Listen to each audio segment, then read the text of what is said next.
मैं रामकिरण शर्मा आप सभी का स्वागत करता हूं जीआईएस एंड रिमोट सेंसिंग के इस लेक्चर में, जो यूनिट 2 का आखिरी लेक्चर है और इसका नाम है एयर फोटो इंटरप्रिटेशन। अब रिमोट सेंसिंग में अभी तक हम लोगों ने देखा, यहाँ तक कि स्टेरियोस्कोपिक विजन की भी बात कर ली, मतलब 2D स्ट्रक्चर, फिर 3D इमेजिंग है ना, तो 2D हो गया, 3D हो गया, ये सारी इमेजिंग हमको क्लियर हो गई। इसके अलावा बहुत सारी अभी चीज़ें, उसके पैरामीट्रिक कुछ कंस्ट्रेंट्स हैं जिसके बारे में बात नहीं हुई, जैसे पॉइंट्स है, लाइन्स है, पॉलीगन्स हैं। लेकिन ये सारी चीज़ें अब यहाँ पर एक बार हम देख लेते हैं कि भाई अगर फोटो में हम किसी इंफॉर्मेशन को हम रिप्रेजेंट करने जा रहे हैं, तो कोई लोकेशन है तो उसको पॉइंट से दिखाना पड़ेगा, है ना। कोई पाथ है या कोई एक रीजन का बाउंड्री है, उसको आप लाइन से दिखाएंगे, और अगर कोई एरिया आप रिप्रेजेंट करना चाह रहे हैं उसको पॉलीगन से दिखाएंगे, है कि नहीं। तो जो भी आप यहाँ पर इंटरप्रिटेशन करने जा रहे हैं उसमें पॉइंट, लाइन और पॉलीगन का एक इम्पॉर्टेंट रोल होगा। दूसरा ये है कि भाई उसमें एक्यूरेसी की भी रिक्वायरमेंट होगी, क्योंकि आप देखिए, समझिए, थोड़ी सी डिस्टेंस में ही बहुत सारे वेरिएशन हो सकते हैं। जैसे मैं ग्रीन कलर की बात करूं, तो एक ग्रीन कलर डार्क ग्रीन से लेकर एकदम स्मॉल ग्रीन तक हो सकता है, पॉसिबल है ये, है ना। तो वो जो कलर डिफरेंस है वो थ्रू आउट दिखाई भी दे, इतनी एक्यूरेसी के साथ उसको इंटरप्रेट हम कर पाए, इसके लिए हम एयर फोटो इंटरप्रिटेशन की बात करते हैं। ठीक है, इसमें कई कंपोनेंट्स है जिसके बारे में हम एक एक करके बात करेंगे यहाँ पर, है ना। उसको हम लोग देखेंगे कि एक्चुअली में ये कैसे होता है। तो अगर हम एलिमेंट्स को समझने जाएं तो इसके बेसिक एलिमेंट्स को चार भागों में डिवाइड किया गया है: प्राइमरी, सेकेंडरी, टर्सरी और हायर। प्राइमरी अगर आप एलिमेंट्स की बात करें तो उसमें आपको टोन या कलर दिखाई देते हैं। आप इनिशियल लेवल पे क्या देखते हैं, किसी भी जो भी हमें ज्योग्राफी में चाहिए उसका कलर, तो कलर इसका प्राइमरी एलिमेंट होता है। फिर उसका टेक्सचर क्या है, शेप क्या है, साइज क्या है, फिर उसका पैटर्न कैसा है, फिर शेडो है कि नहीं है ना। और फिर आखिरी में हम एसोसिएशन और साइट की बात करते हैं, इस पर हम लोग लास्ट में बात भी करेंगे। तो अगर हम डिग्री ऑफ कॉम्प्लेक्सिटी की बात करें तो कलर को पहचानना सबसे आसान है, मतलब डिग्री ऑफ कॉम्प्लेक्सिटी सबसे कम कहाँ है, प्राइमरी लेवल पर है। जब आप साइज और शेप की बात करते हैं तो एक्चुअली में आपको कोई, जैसे मान लीजिए ये स्ट्रक्चर है हमारा इस तरह का, है ना। अब आपको ये जानना है कि ये जो शेप है, इसमें ये डेप्थ कितना है, हाइट कितना है, ये सारी चीज़ों को पहचानना है। और ये कितने साइज का है, कितना इसका हाइट है, कितना लेंथ है। तो ऐसी कंडीशन में आपको स्टीरियोस्कोपिक विजन की आवश्यकता पड़ेगी, तो ये थोड़ा सा कॉम्प्लेक्स हो जाएगा। फिर पूरे रीजन में किस तरह का पैटर्न है, एक ही चीज़ कितनी बार रिपीट हुई, कहाँ कहाँ है वो, उन सारे को देखने जाएंगे तो भी कॉम्प्लेक्सिटी और बढ़ेगी। शैडो एक ऐसा टर्मिनोलॉजी है जो हमारा ऑब्जेक्ट तो क्लियर हमको दिखता है। शैडो क्या है, जो सनलाइट पड़ती है तो सनलाइट की वजह से दूसरे डायरेक्शन में ये इस तरह का शैडो बन जाता है ना। ये जो हमारा शैडो है, इसको परखना और भी मुश्किल काम हो जाता है ना, है कि नहीं। इसलिए शैडो के लिए कॉम्प्लेक्सिटी और बढ़ जाती है। सबसे हायर कॉम्प्लेक्सिटी एसोसिएशन और साइट में है, जहाँ पर आप दो साइट्स को एसोसिएट करके एक दूसरे से कंपेयर कर पाते हैं, या एक के रिलेटिव में दूसरे की बात आप करते हैं। ऐसी कंडीशन में हायर डिग्री कॉम्प्लेक्सिटी रिक्वायर्ड हो जाता है, जिसके बारे में आगे हम लोग बात करने जा रहे हैं। तो बेसिक एलिमेंट्स में पहला है टोन या कलर। तो टोन या कलर में आपका जो रिलेटिव ब्राइटनेस है ग्रे लेवल का, है ना, उसको आप मेंटेन रखते हुए जो भी रेडिएशंस आ रहे हैं उनकी इंटेंसिटी को मेजर करते हैं, और उस इंटेंसिटी के आधार पर ये डिसाइड करते हैं कि एक्चुअली में किस कलर को रिप्रेजेंट कर रहा है। ठीक है, अगर lower reflected object dark appear हो रहे हैं, ठीक है, और हायर रिफ्लेक्टेड ऑब्जेक्ट्स हैं वो ब्राइट अपीयर होते हैं। इसका मतलब ये है कि जिसकी इंटेंसिटी ज़्यादा होगी वो आपके इंटेंसिटी ज़्यादा होगी वो ब्राइट अपीयर होंगे, और जिसकी इंटेंसिटी कम होगी वो डार्क अपीयर होंगे, है ना। पर नॉर्मल सिचुएशन में अगर आप इसको समझने जाएं तो ठीक भी है।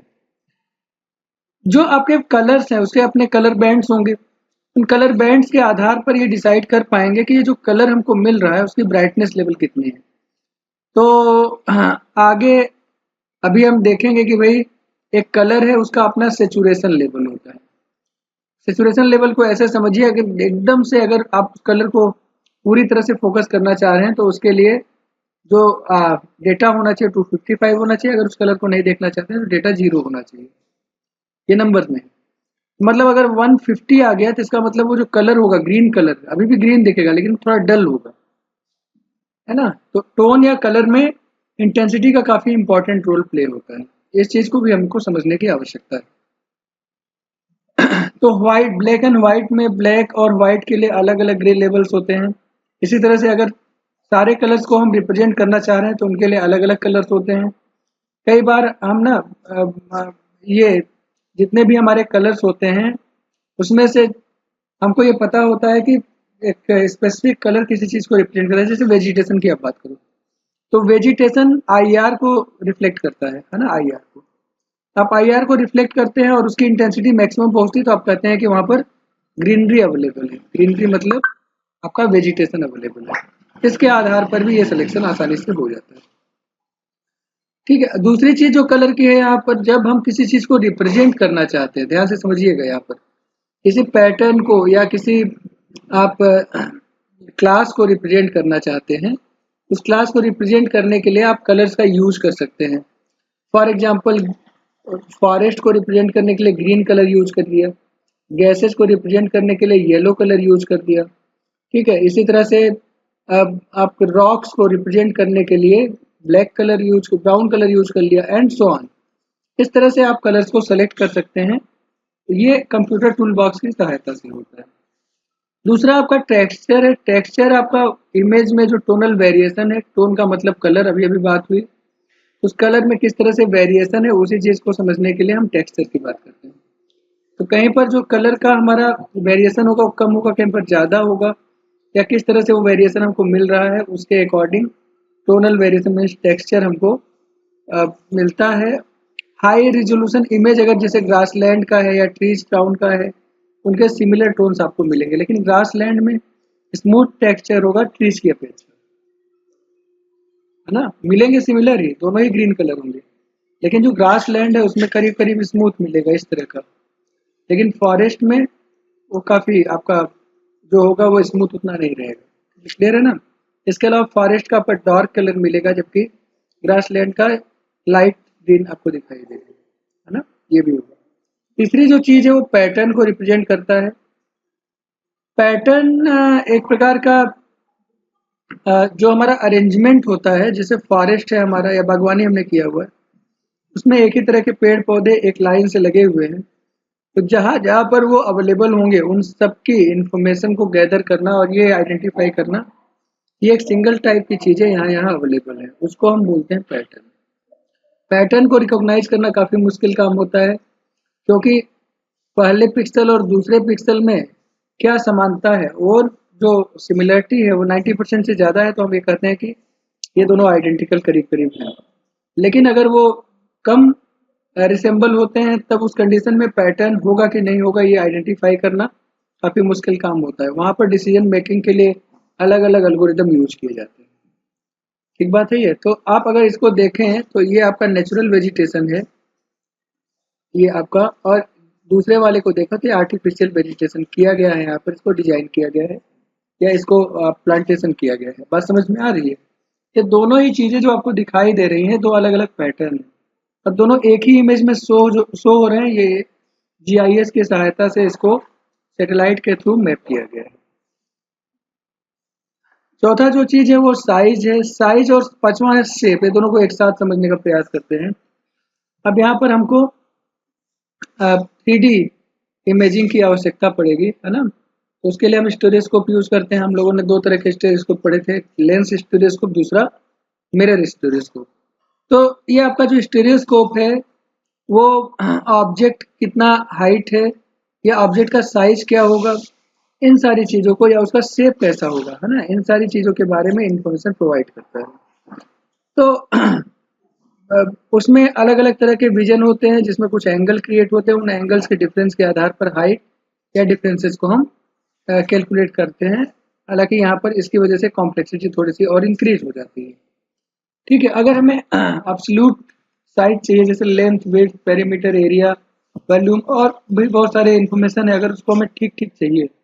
इसी तरह से शेप में वो रेगुलर शेप है, स्क्वायर है, रेक्टेंगल है, सर्किल है ना, या इसके अलावा वो आपका मैन मेड है या नेचुरल है, फिर वो बिल्डिंग्स हैं या रोड्स हैं या खेती के योग्य खेत हैं आपके, है ना, या इरेगुलर शेप कोई है तो नेचुरल इन्वायरमेंट हमारा बना हुआ है, जैसे रिवर है, फॉरेस्ट है, ये सारी चीजें। तो उन सबके साइज और शेप को आइडेंटिफाई करना काफी मुश्किल काम होता है, लेकिन यहाँ पर उसको आसान कर सकते हैं। देखो, अगर हमें साइज या शेप की आवश्यकता है, ठीक है, पहली चीज तो साइज या शेप को अगर हम देख पा रहे हैं और उससे कुछ आइडेंटिफाई करना है, तो दो तीन चीजें अवेलेबल है। जैसे एक ही तरह का पैटर्न अगर अवेलेबल है और उसका कलर अगर हमको पता चले, जैसे मान लीजिए ग्रीन कलर है, ये पैटर्न आपको फॉरेस्ट के बारे में बताता है कि नहीं, क्योंकि ग्रीन कलर का आ रहा है। या वो ग्रास लैंड भी हो सकता है, that depends on the nature of the colour, क्योंकि फॉरेस्ट का जो कलर है वो डार्क ग्रीन आएगा और ग्रास लैंड का जो कलर है वो लाइट ग्रीन आएगा, है ना, सॉफ्ट ग्रीन, क्योंकि जो घास का कलर होता है वो थोड़ा सा हल्का हरा होता है ना। दूसरी जो चीज है, अगर हम इसकी भी बात करें कि भाई एक एक स्पेसिफिक कलर में आपको एक डायरेक्शन में कुछ इस तरह का स्ट्रक्चर मिल रहा है और दूर तक ये मिल रहा है ऐसे, है ना, फिर इस तरह का स्ट्रक्चर ऐसे घूमते हुए फिर गया, और ये डार्क कलर का स्ट्रक्चर है, कोई और कलर आपने यूज कर लिया है उसके लिए कि भाई वाटर के लिए ये होगा, ये रिवर को रिप्रेजेंट कर रहा है ना, ये रिवर को रिप्रेजेंट कर रहा है। तो अलग अलग इसी तरह से आप एक ही कलर का ऐसे कोई स्ट्रक्चर है जिसको आप इस तरह से देख पा रहे हैं और आप यहाँ पर वाटर अवेलेबल नहीं है, this might be a road, ये एक रोड हो सकता है ना। इस तरह के जो हमारे स्ट्रक्चर्स हैं उनके साइज और शेप के आधार पर उसको हम आइडेंटिफाई कर सकते हैं। यहाँ पर एक सिटी का एक पार्ट का व्यू लिया गया है, सैटेलाइट व्यू है ये, और यहाँ पर ये जो डार्क कलर है दिस शोज द रिवर, है ना, ये रिवर के बारे में इंफॉर्मेशन प्रोवाइड कर रहा है। इसी तरह से यहाँ पर देखिए एक एरिया का सैटेलाइट इमेज है, इस पूरे फॉरेस्ट के बीचों बीच से एक नदी निकलती हुई दिखाई दे रही है जो डार्क ग्रीन ब्लू कलर की है। Next is your shadow. Shadow की सहायता से हमें किसी भी जो हमारा एयरक्राफ्ट है जो इमेजेस को कैप्चर कर रहा है वो पता कर पाता है कि हम किस डायरेक्शन में जा रहे हैं।